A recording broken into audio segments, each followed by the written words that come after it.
Beate, if you could, in your own words, tell us exactly what it is that you specialize in. Yeah, so I'm known as the growth architect, and I help visionaries and thought leaders to grow their authority and scale their impact. And what that means is that very much like if you think about building a house, then you have to build a good foundation. You have to pour the foundation. You have a good blueprint to build the house. So it's a good, solid house. How you actually decorate the house or what colors of the walls you choose to paint, now that is entirely up to you. But without these foundational elements, that house cannot stand and it will fall.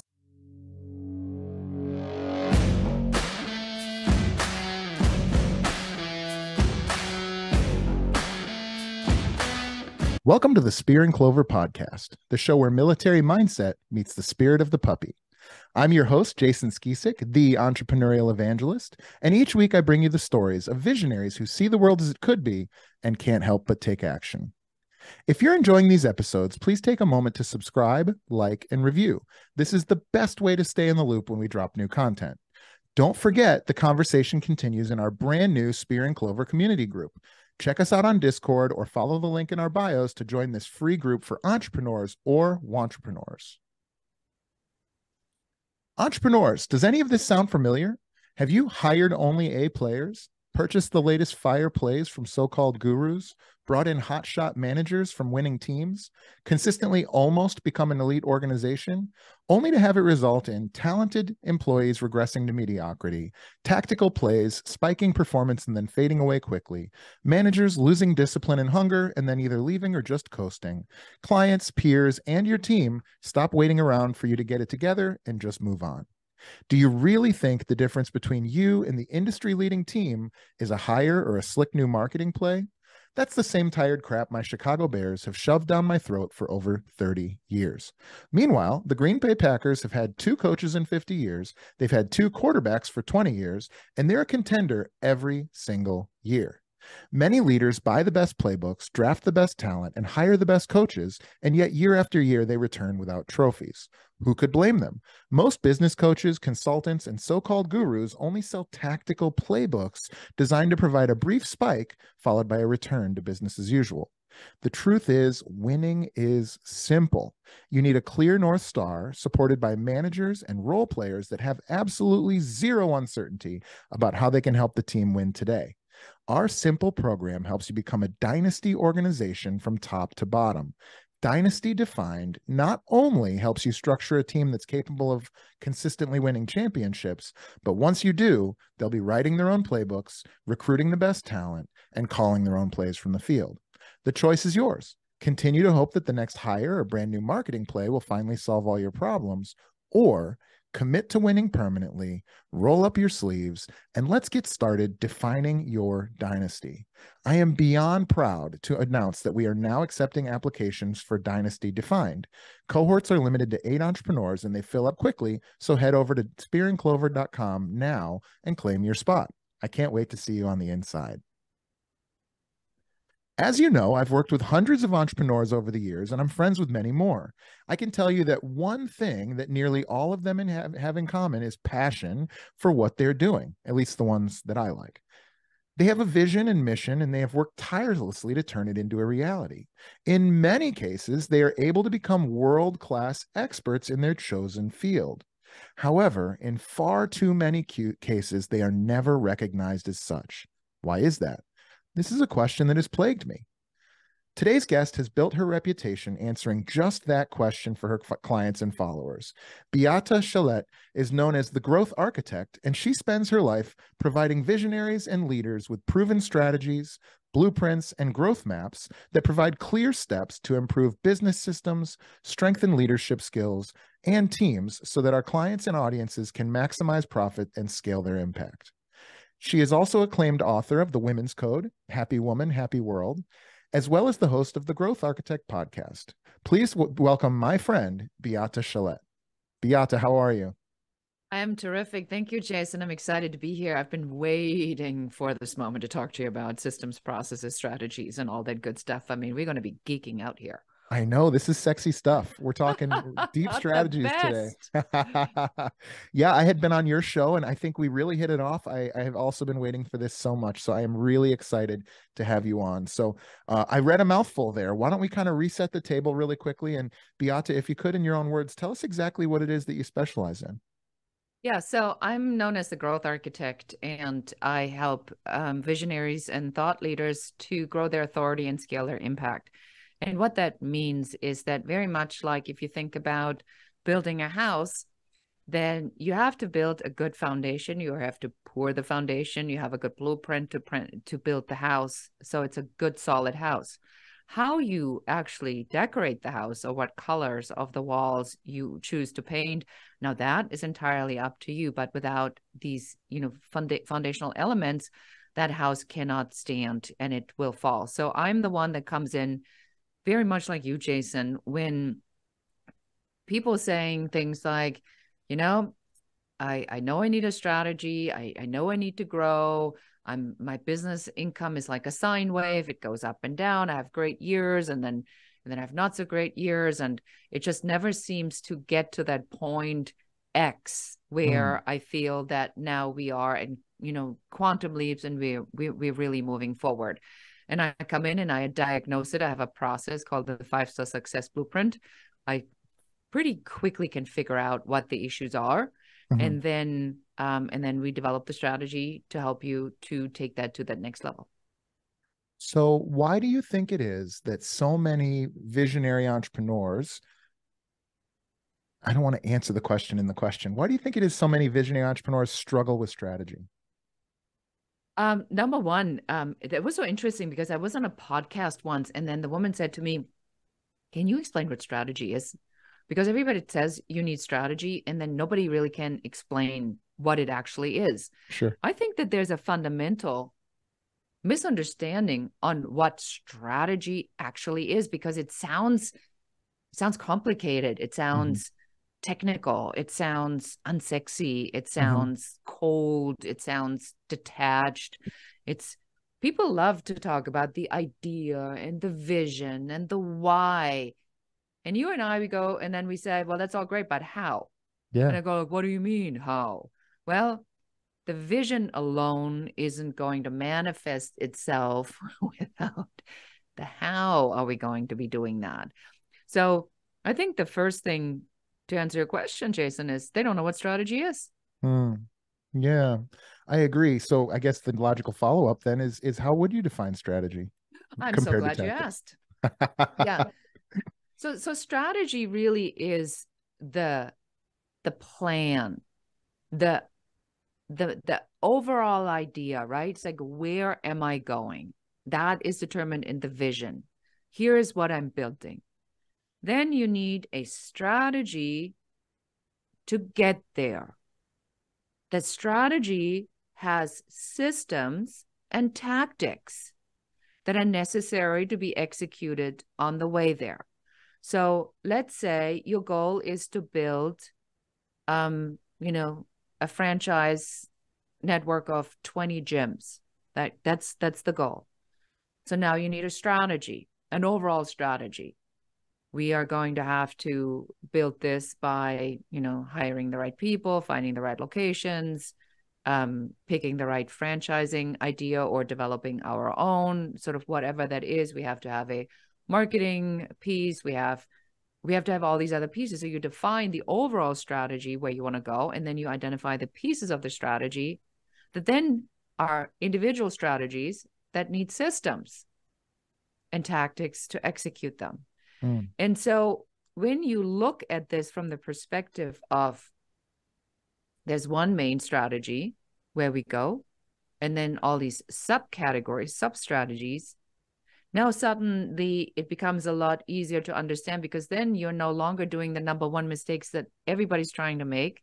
They try to find that one internet marketing guru that's currently the loudest. And he's laughing, for those of you who can't see it. So Jason's just sitting there cracking up. Because you I know what's like when you coming. talk. You make me smile. I can't help it. Because then the next guru goes, if you only were to follow my one system at the discounted price of $1,997 that is starting, by the way, next week. Yeah. All your problems go away. Jason and I are laughing because then we go like, yeah, it is one of the strategies that you need. So the idea of strategy is to understand that you need multiple pieces in one business at the same time and at different times. And the leadership piece comes in for you to determine which one is the right one at the right time.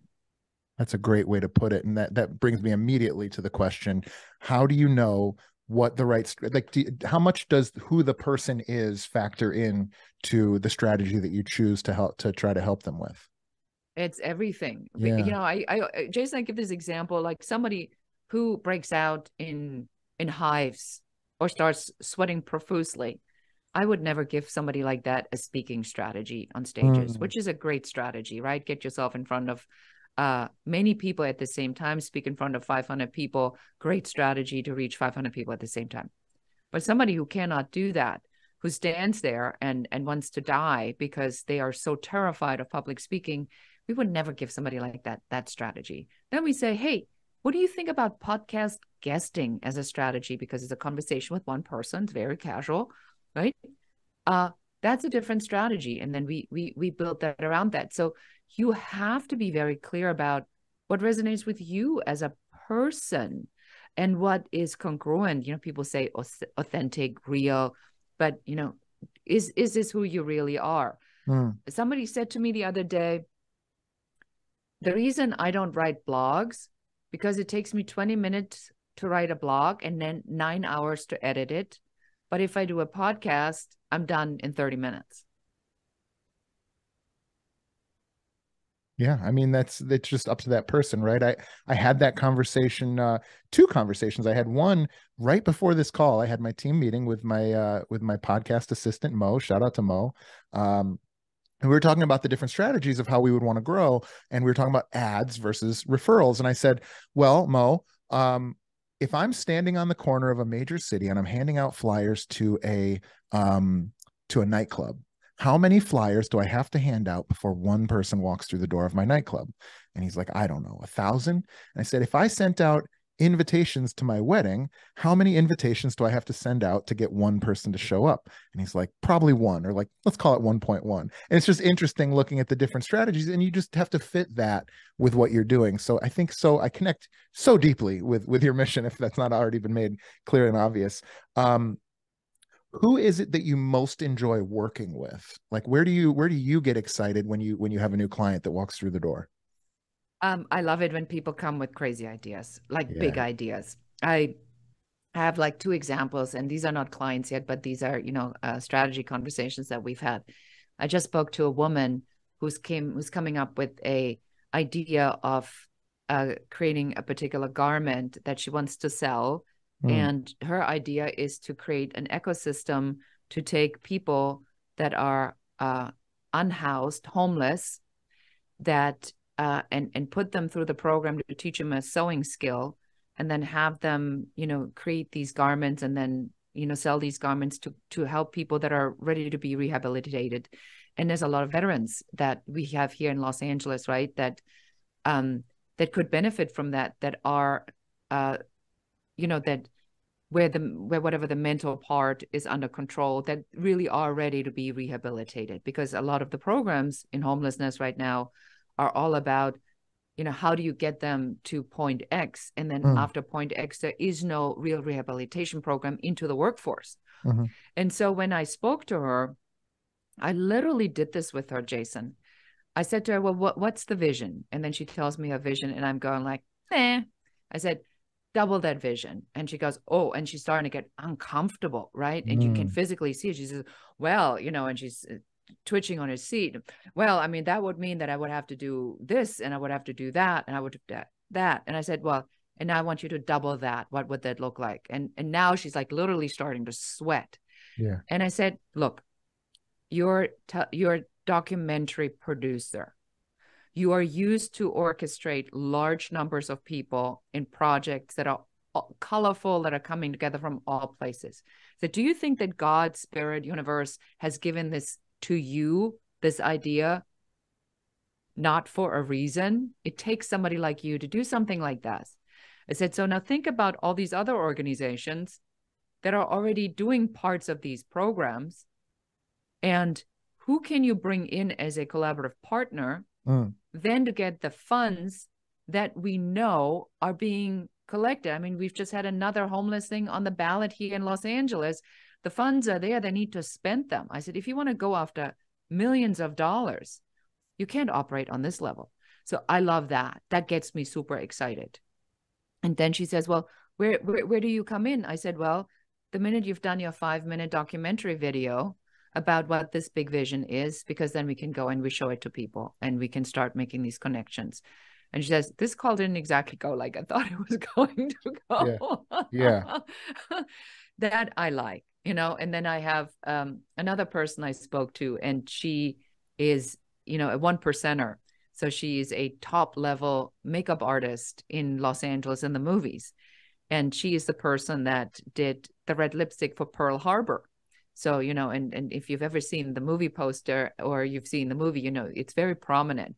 And then I said to her, well, what about doesn't the women's movement right now, after all the backlash that women got, you know, after the Me Too movement and what's happening with women's rights all over the world, what if we make a red lipstick a movement? You know, that's the kind of stuff that gets me excited, because it is so crazy and it's so big and it's so audacious. And I love that, because I love working with people that have the capacity to do something like that. Now I work with all kinds of people. You know, I've worked with somebody who developed an ethical framework for AI for search engines of luxury brands. I mean, how cool is that? Because imagine the impact that my work with her now makes on the world, because now she's working on getting the bias out of AI, you know, and AI search engines is, you know, they say, well, customers who looked at this also looked at that. That's the AI search engine. If that was to be unbiased or more ethical, or they were criteria which we developed, imagine what that would be. That I love. It's just crazy good. Yeah. So it sounds like, if I'm hearing you correctly, there's these two sides to one word, and that word would be scale. But the two sides are an idea worthy of big impact, and then sort of the vehicle that will eventually get it to that point. Is that correct? 100%. Yeah. That's why I call it grow your authority. That's the idea. And scale your impact, because then you have to figure out a way on how to scale that. Yeah, I've said before that word scale echoes, two words echo through my head, and one is scale and the other is undeniability, like become undeniable. I love those two things, those two ideas. What were you like when you were a little girl? Impossible. You know, if you were to listen to my mother, I definitely think that as a teenager, I had a lot of ideas. I mean, I think I've always been opinionated, which I'm sure is an absolute shocker to everybody listening to me, right? And my entrepreneurial journey, if I think about it, you know, started when as a poster distributor back in Germany, because I realized that everybody else was buying these posters, and if I would do the poster distribution, not just would I get credits to get those posters for free. Sometimes, Jason, they made mistakes and they sent me extra posters, and then I could sell them for a profit. I love that. That's great.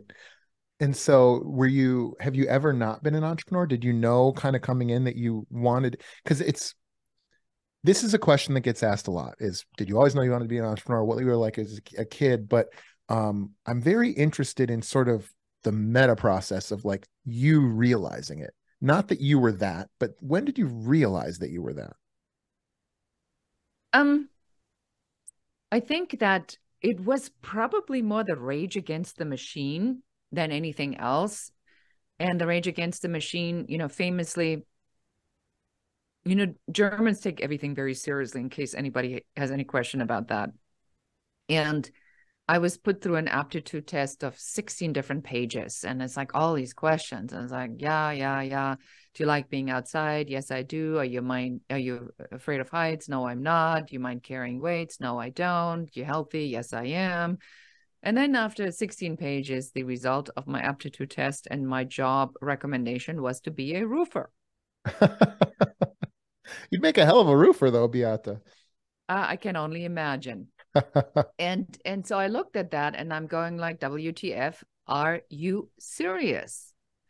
And so they then said, well, okay, fine. You know, we get it. What do you want to be? I said, textile designer. And they said, too many applicants, not enough jobs. I said, jewelry designer. Mm. Too many applicants, not enough jobs. Mm-hmm. Photographer. Too many applicants, not enough jobs. Hey, what do you think about being a secretary?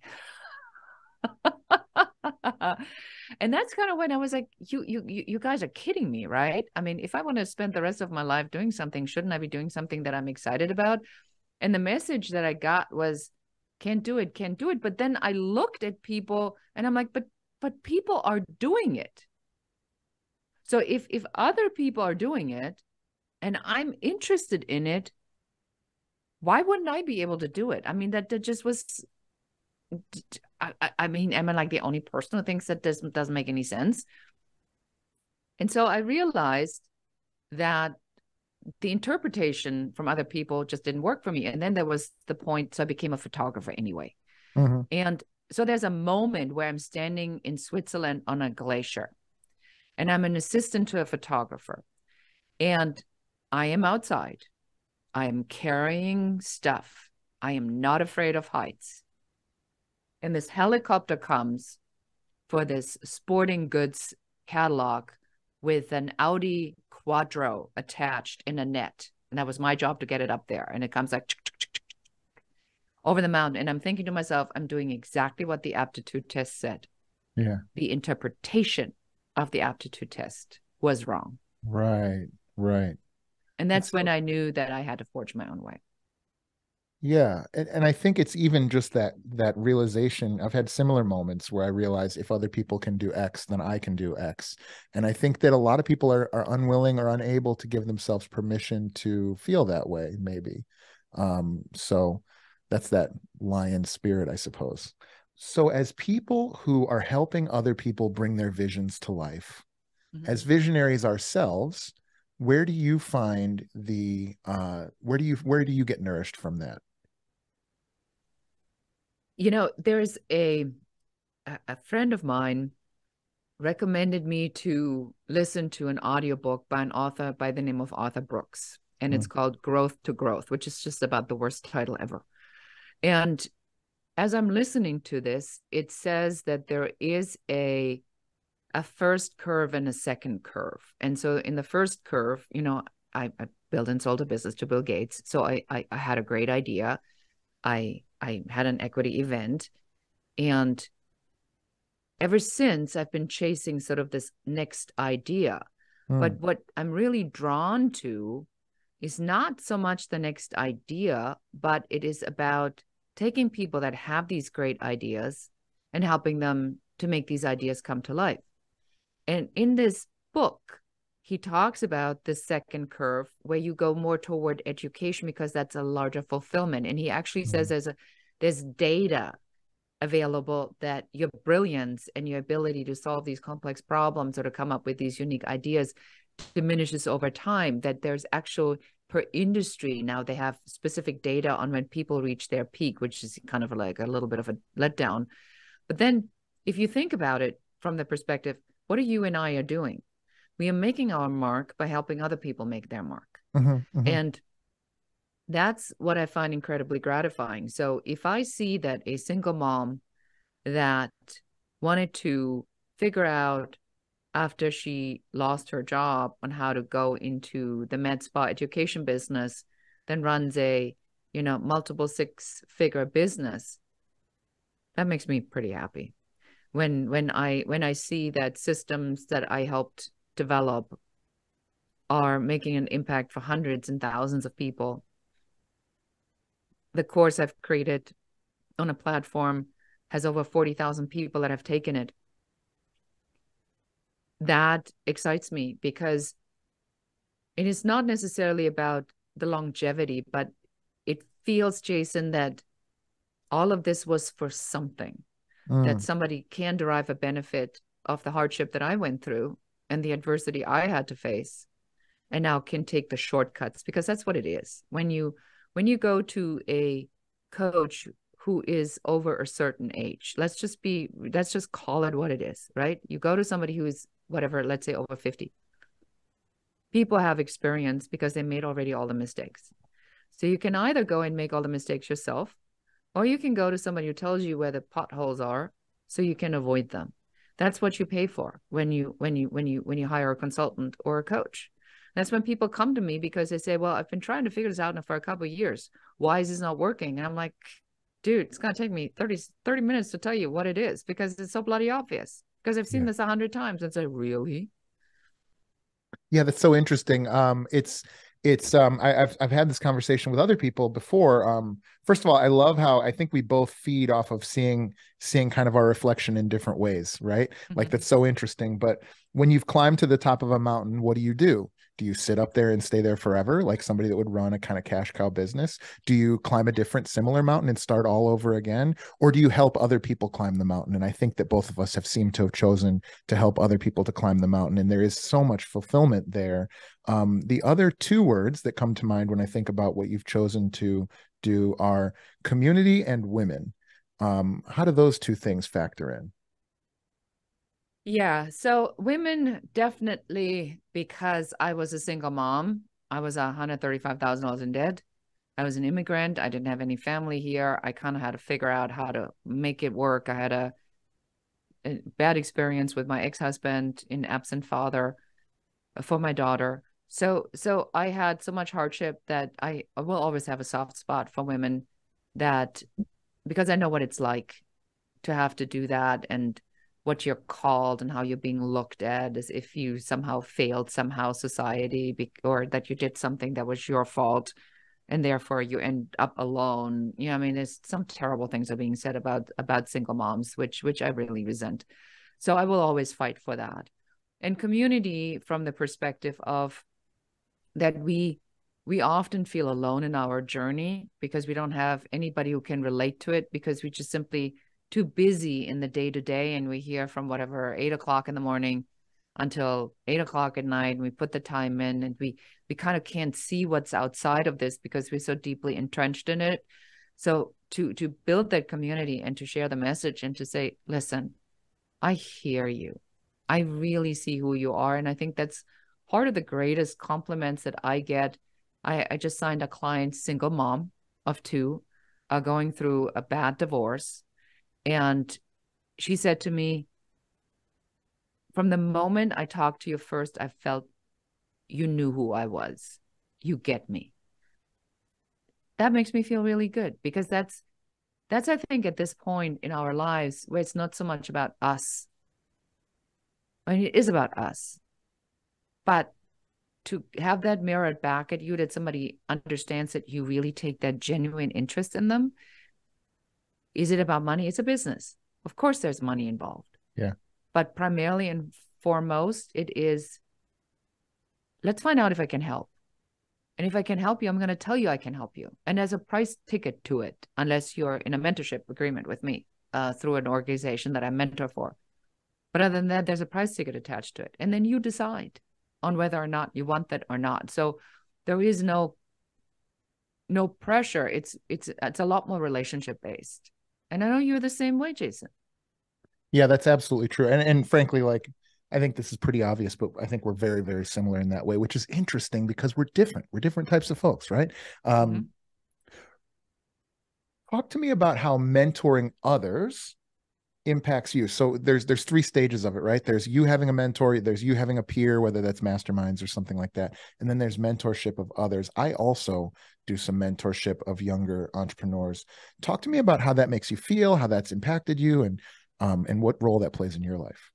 Yeah, so I'm a mentor at the entrepreneur organization, the Accelerators. And for those of you who do not know what the entrepreneur organization is. It's an organization for entrepreneurs, as the name says, and you have to have $1 million in revenue to be accepted into the organization.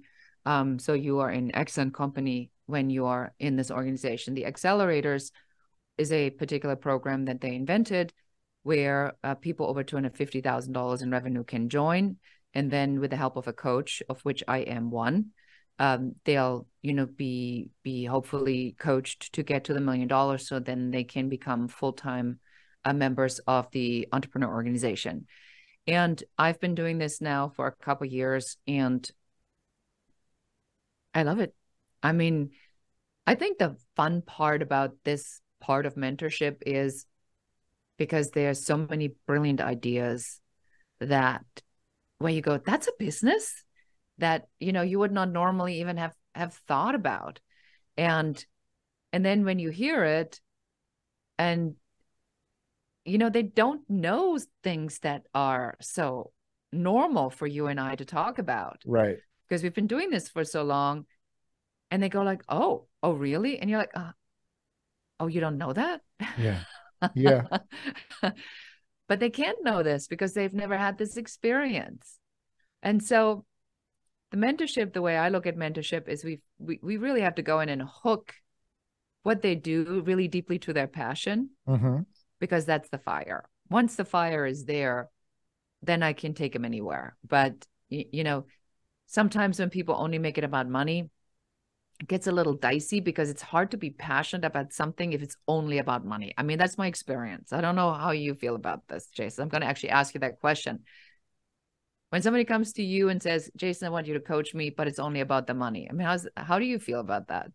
I don't know. It's never happened explicitly, so I'd have to have it try to happen. But I'll be honest with you, I don't think I'm the best person to help somebody like that, and I don't know if you would be either, right?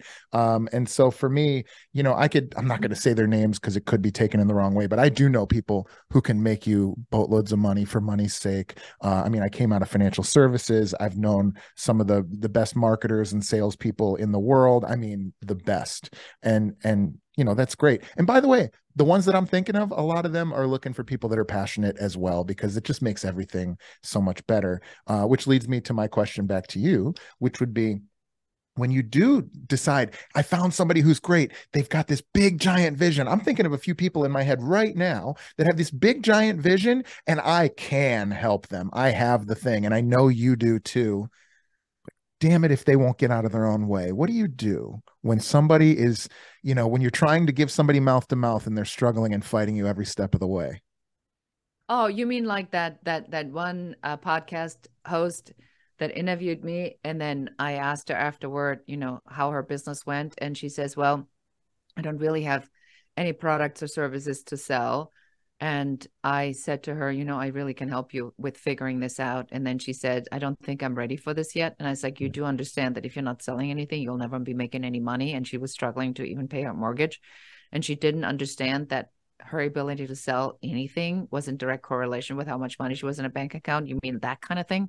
Yeah, that kind of thing. You just have to say, you're not ready. Yeah. I don't know who it was. Maybe it was Tony Robbins or somebody says, I can't want it more for you than you want it for yourself. I struggle with that. You have to want this. Well, because you're a passionate guy, Jason, you have to want this really bad. And if you come to me for me to convince you that you want this, we already not off to a really great start. If you have a bad experience because you hired other people before that just mediocre, right? And you come to me, I understand that. If there's a vetting process and you say, well, do you know your stuff? Are you any good? What's your track record? Are you a good salesperson? Are you good in psychology and persuasion? Or do you actually know what you're doing? That I understand. But do I want to spend my time to explain this to somebody? It's a hard one because I just explained this. I just had a phone call before this interview with someone, and I said to him, your problem is that you're so smart and you're so intelligent, you're such a subject matter expert in this category, when somebody comes to you with their limited knowledge, you want to give them what you know that they need, but they don't have that understanding of it. So unless you connect with them on that language of the level of their understanding, and then guide them through the customer journey experience to what they really need to solve the problem, I said, you're not going to make any sales. And I think we fall into the same category in that sense, because we come in and we look at this, go, what's going to take you 30 minutes to figure it out? And then we look at this, we go, it's so bloody obvious. But they are not at that level of understanding.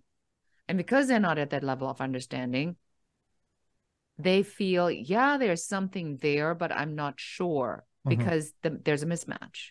And so how do we bridge that mismatch? And I think that's a lot of businesses have that challenge in general, have to. Yeah, I always say seeds don't need sunlight; they need pressure and time. And like I come from a fitness background, and somebody would walk through the door and they're out of shape, and they're maybe not very strong, and they're maybe not very confident, and maybe they don't move mechanically accurately. And there is a way where I could tell them all of the different scientific reasons and all the endocrine system and the muscle balances and all these other things. Or I can just say, I want you to step up on that box. And it's like, sometimes you need to just say, I want you to step up on that box. I want you to do that thing. It's fascinating. You are something that I envy and one day hope to be. You are an author. How was that process, writing a book? Oh my God, it's like somebody put like a gun to my head and a drill to my arm, and put some weights on my feet. It's a hard process. No question. Writing a book is hard for many reasons. I mean, was for me, number one, I don't consider myself a natural writer. I'm much better at speaking, hence I'm doing podcasts, and I do speak in public because that comes very easy to me. But to sit down and to organize my thoughts and then to methodically go through chapter 1 through 12, I find that a little challenging. So I hired a friend of mine as my editor, whose only purpose in life is to point out other people's weaknesses. I'm saying this jokingly and half not so jokingly. And then I'd write something, and then she'll say, "Oh my God, that's terrible." It's like, it's probably the best though, isn't it? Right? and she goes like, "That is so cliche. I've heard this like 1,000 times. It's like, stay away from the trite. Why don't you tell them what it really is?" And I said, "But I'm telling them." She says, "No." It's like, what does this mean? To help people achieve success. Do you think all people want the same success? Is success like a universal word that applies for everybody? I'm like, oh God, I dislike you immensely right now. Yeah. And so writing a book, you definitely need a structure, somebody to help you, somebody to organize you, somebody to really help you to go in and formulate that. But once you've done that, it helps you to flush out what it really is. So writing a book is a great exercise to get down to the core of what the message is that you bring out. And it was a long process. It was a hard process. It was a rewarding process. I want to write another book. I'm terrified. But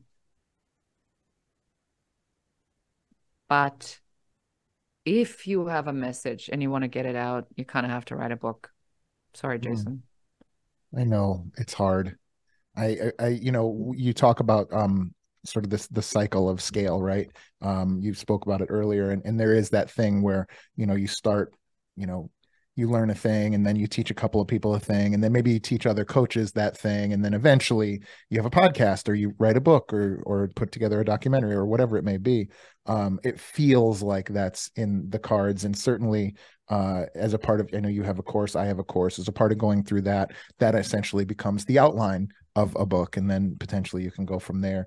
So I'm working my way towards it. There are lies that I tell myself that I'm just not yet ready to move on from. But the other one is public speaking. I think that's another one that how have you enjoyed public speaking? That's another one that I'm getting closer to here. I love public speaking. And again, it all goes back down to you got to get very clear about what it is that you talk about. I'm about to speak in front of the National Association of State Senators. Wow. I didn't even know there was an association for that. Yeah, so they all just been elected. And so and so they come to their first convention, and I'll be one of the professional development speakers. Wow. And it's very similar though to all the other stuff that we do, because it's all about impact. Is like, what do I want somebody like that to take away from listening to me for an hour and 15 minutes? I want them to be confident. I want them to avoid certain traps. I want them to stay away from trite language, from overpromising things that they can't keep. I want them to talk about things that are meaningful for them and that they're passionate about, and letting people see that, show vulnerability, don't make shit up. And when you approach it from that perspective of what is the message that I want to impart on others that I already believe in, then it becomes really easy. And then you just have to have a format on how to write an outline for a presentation. And I've spoken so many times, and I love it because it really allows you to reach an audience very quickly. And I'm an extrovert and I'm very intuitive, so I feed off the energy of the audience. And to see that in real time, which we cannot do in podcasting because we don't see our audience, but when you're speaking on a stage, you kind of can tell when people looking at you, if they're sitting and they're not getting up, going to the bathroom, or you don't see people nodding off, you're hitting the mark. So the audience reflects to you on whether you're on your mark or not. And then when you're done and people corner you in the hallway, you've done a good job. So there's this instant energy connection that you have with a live audience. It's like nothing else. Yeah. You've pretty much sold me there. So if I've been sitting at home or driving in the car and I'm listening to this and I've got a mission, I've got a company, what are some things that I can do before I reach out to you? Because I think everybody's going to want to reach out to you. But before that, what are some things that I can do to step to the side of myself and start to look at what I'm doing strategically as opposed to just day-to-day and tactically? Yeah, I think the number one thing would be, and that would be my first question to you anyway, is what is it? What is it that you want to do? Mm-hmm. Is it a lifestyle business, a laptop lifestyle business? Is it is it financial? Is a number attached to it? What is the number? How big do you want this to go? How big can you even think? Are you trying to replace something, or are you trying to build something? And to really get clear about who you are in this, because you are the hook, you are the frame that we're building everything on. The other thing I probably would say, what's the thing that you kind of like most nervous about? And I'll give you an example. So as somebody who's from Germany and who has still a German accent, you might think that, and as a single mom who was $135,000 in debt and then had to, borrow money to pay interest on borrowed money, which is a really terrible idea. So there's a couple of things about this where I'm going like, yeah, maybe people should not really know about this. Why shouldn't I just present myself as the woman who sold a business to Bill Gates for millions of dollars and we and just look at me and then, and here I can tell you how to get that. I want you to look at what's that story that's really the real story that fuels the power behind it. What is it about it for you? Like we shared, as a single mom immigrant, I'll have a soft spot for women because I feel that there's a lot of bad information out there and a lot of people just do not tell you the truth because they're trying to sell you something. And I can't stand that. For entrepreneurs, there's a lot of really bad information out there. There's a lot of gurus that tell you that their one thing is the one thing. And if you only have that one thing, then everything magically falls into place. That is bullshit. There's a lot of different things that help a lot of different people. It's your job to figure out what those are. And because we have done a lot of these things and, we probably combined to spend hundreds of thousands of dollars in these programs, we probably have a pretty good idea to tell you what might or might not work for you. And but you got to figure out who you are. So my brand builds on my German engineering, no nonsense kind of idea, which you already have when you think about a German. Add my accent to it. It sounds congruent. Well, it is, because that is who I am. When I go on stage, I'll have to soften that. Otherwise, I think that the marshals just showed up on stage, right? And it's going to command everybody around. So I have to make sure that I look feminine, and that, my external appearance looks, counteracts my accent and my strategy and system piece. Otherwise, I look like a robot. So you want to get clear about who am I as I show up. I mean, your branding is pretty straightforward. You talk about your military. You make that your selling point. You don't apologize for it. And so you take these things that are uniquely you, and you figure out, how can we frame them to make them your advantage? Because you don't really need to apologize for who you are, whether you grew up poor or rich or whatever that might be. It's all about how we frame you to make that be your advantage. So don't ever hide. So those are the two things I would say you want to start with, and then we can have a conversation. Yeah, I love that. And I also think about how, like, your story, whatever it is, whatever your authentic story is, it's better than you faking somebody else's story, right? I mean, there's no core comparison. There are all sorts of people that I love, and they all have different stories, but I can tell you the people that I don't typically like are the ones that are feeding me bullshit, right? So I could not possibly agree with you more there. And I will tell you, when you talk about the things you just spoke about yourself, even after our very first short call, I was like, I'm showing up with my freaking A game, because there's a little bit of an intimidation there. Like, this girl doesn't play around. She's coming to play. She's going to ask me tough questions. I better be ready to rock. Even now, like, I can feel the tightness in my chest, right? Like for real, like, that's a thing. I'm on, you know what I mean? Yeah. Beate, there's two questions that I ask everybody that comes on the show, and I would love to ask you those two questions now. Are you ready? I am ready. All right. The first question is, if you had access to unlimited financial capital, how would you profitably grow your current businesses?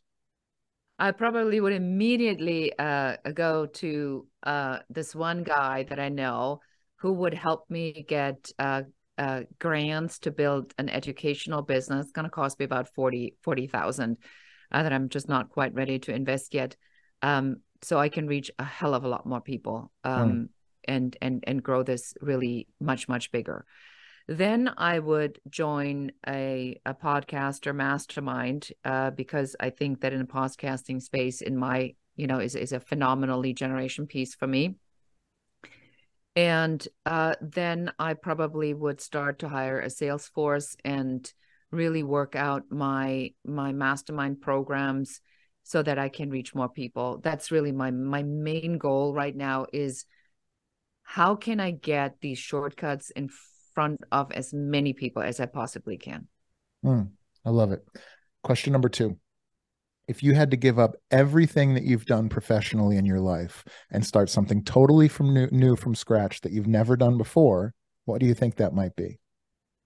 Well, my first thought would be not again, because what I've done this now 7 times.